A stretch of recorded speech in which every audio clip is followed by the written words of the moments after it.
Bonjour à tous. Alors aujourd'hui, je vous parle en direct de ma planque devant la mairie de Charenton-le-Pont en 94. Évidemment, je vais encore me faire beaucoup d'ennemis. Moi, le prisonnier politique numérique. Je voudrais ce matin, blague à part, parler des prisonniers politiques. Je vois sur les réseaux beaucoup de gens qui réagissent en parlant de, par exemple, Christophe Chalencon ou de Alexandre Juvin-Brunet comme des prisonniers politiques. Donc évidemment, après il y a tout ce qui va derrière, nous sommes en dictature, etc. Ceci dit, nous sommes en dictature. Mais ça, c'est pas un indice.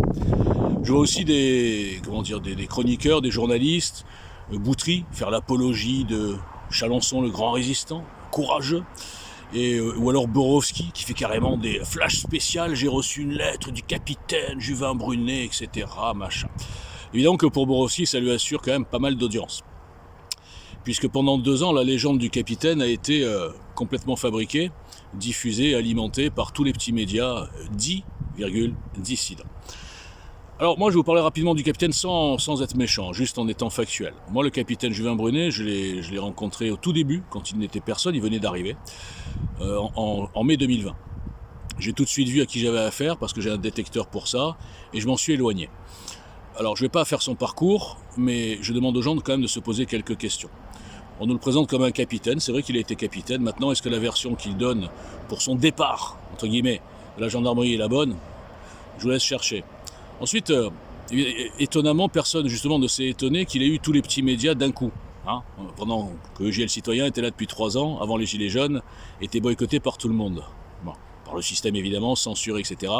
Mais boycotté aussi par cette petite soi-disant dissidence de l'entre-soi, dont je parle très souvent.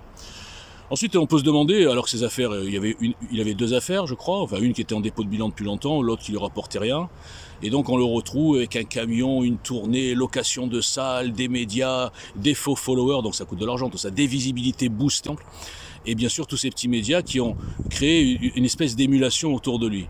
Le problème, c'est que les gens ne cherchent jamais à comprendre l'historique des gens. Ils arrivent à se créer des idoles sans jamais comprendre comment ils sont là, qui les a aidés, pourquoi et comment.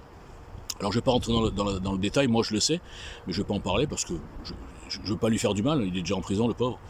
Mais maintenant, est-ce que c'est un prisonnier politique? Est-ce qu'un type qui crée une monnaie, qui fait, je crois, de mémoire, d'après ce qu'on m'a dit, 1 500 000 € de rentrée, qui lui ont coûté environ 150 000 à mon avis pour la fabrication des billets, des billets de Monopoly, est-ce qu'on peut laisser faire ça? Moi, je crois que non. Même si on le drape dans une espèce d'action politique, oui, il faut attaquer le système sur son point faible, la monnaie, oui, c'est pour ça qu'il a été... Non, mais attendez, oubliez l'aspect politique. Un type qui crée une monnaie de singe et qui fait croire aux gens que ça va être l'avenir et que finalement, pendant ce temps, il fait 90% de bénéfices.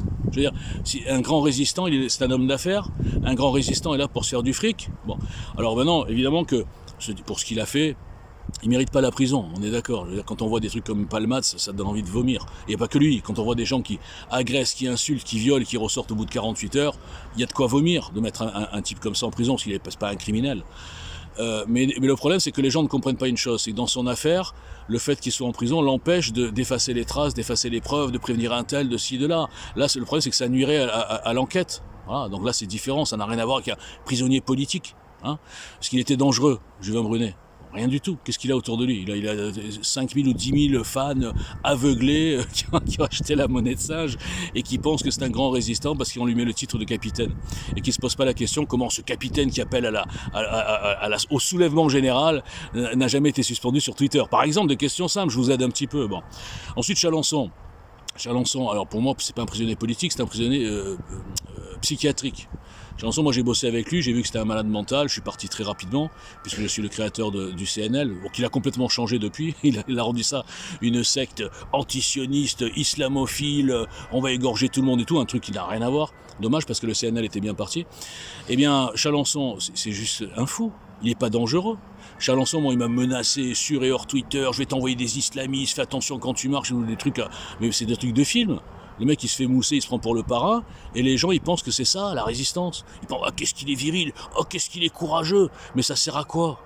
Mais il se fait juste mousser. Il avait quoi? Il a 3000 fans complètement aveuglés, pareil que Juvin-Brunet. De toute façon, ces gens-là arrivent à créer des fans sur rien. Les gens ne se posent aucune question. Est-ce que Chalencon était un danger pour l'État? pour la dictature? Non, bien sûr que non. Est-ce que vous pensez qu'un danger, un vrai mec dangereux, on le fait passer dans les médias, ça fait 3 ans que tout le monde le connaît, dès qu'il bouge une oreille, hop, on lui fait un article en sachant que ça va créer sa légende, ça va le rendre un martyr et que ça va lui donner encore plus de notoriété dans les milieux complètement délirants, antisémites, antisionistes, soi-disant résistants, qui comprennent pas une cacahuète à ce qui se passe dans le monde. Donc pour moi, Chalençon, bien sûr qu'il méritait pas la prison. Il est pas dangereux, Chalençon.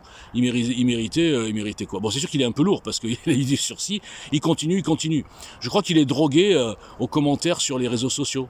Quand on lui dit « Ah, qu'est-ce que t'es fort, courageux, force et honneur ». Mais force et honneur de quoi? Il appelle à lyncher les juifs. Il appelle à lyncher les juifs en s'alliant avec les islamistes. Mais c'est où l'honneur? Je vous mettrai un extrait, c'est hallucinant. Pas parler de force et d'honneur.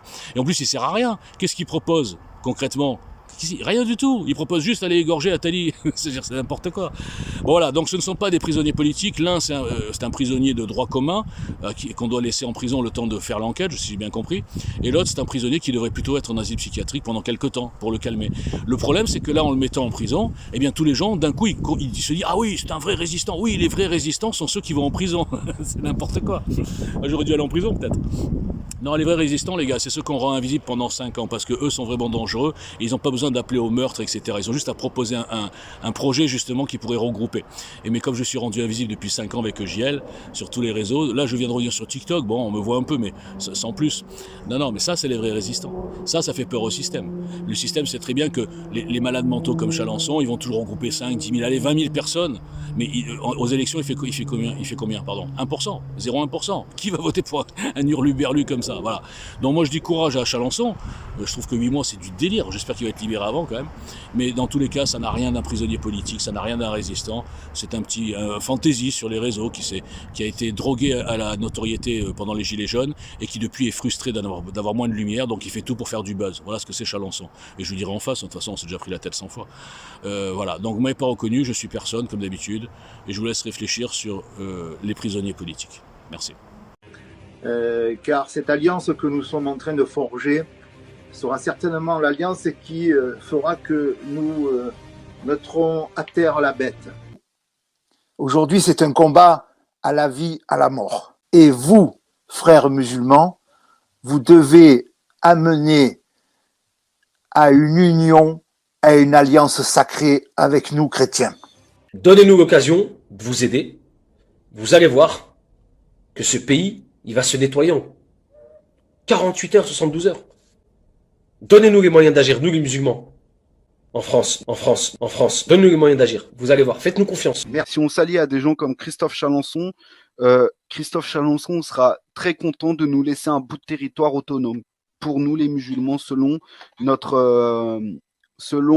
nos lois, nos codes, autonomes, autogérés politiquement sous les bases de la charia, que d'autres qui ont envie de vivre avec nous ne pourront pas vivre avec nous. Le sionisme est un impérialisme politique. Il a vocation, à avaler des terres, des contrées.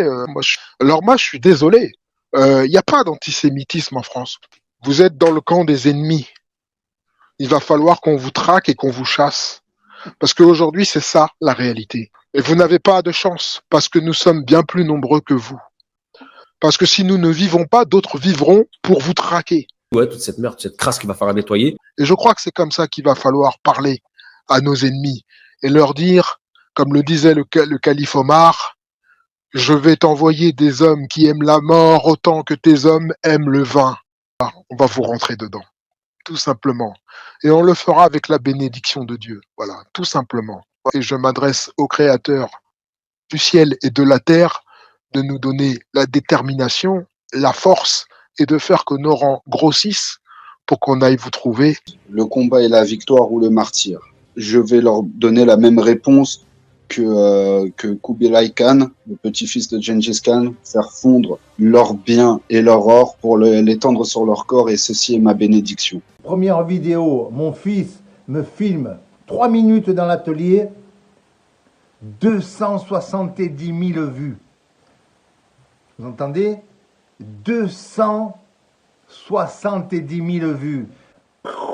Cartouche, 3 minutes. 1 heure après, le compte censuré. Tous les voyants s'allumaient rouge. TikTok.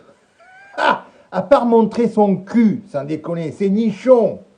et se pignoler. Voilà à quoi servent les réseaux.